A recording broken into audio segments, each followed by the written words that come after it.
Okay, the title Homo Calpicus is a play on some of the narrative of the history of the Gibraltar skull that's always been misrepresented in all other material and all other narratives of the history. And it's because most people have said that the Gibraltar skull could have been the fossil that represented a new species of man, and could it have been called Homo Calpicus. So it's a little bit of a tongue-in-cheek title that I've used that highlights at once that Gibraltar skull is a very important specimen and so on, but also the pitfalls that can befall a historian if they don't look at material from the point of view of original material and interpret that material in the right way.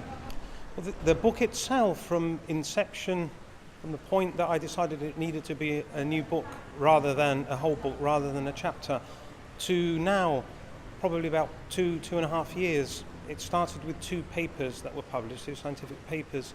I then got everything together and put everything together as a book.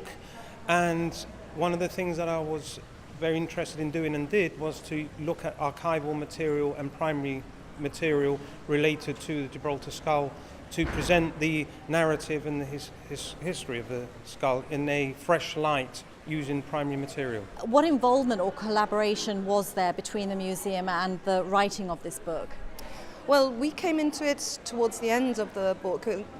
Alex presented us with the manuscript and originally we talked about he'd had the idea and he was working on it and we were involved. Of course, Alex has been part of the Gibraltar Caves project since the 1990s. He's our expert malacologist, which means that he studies the mollusks, land snails in particular, but not exclusively.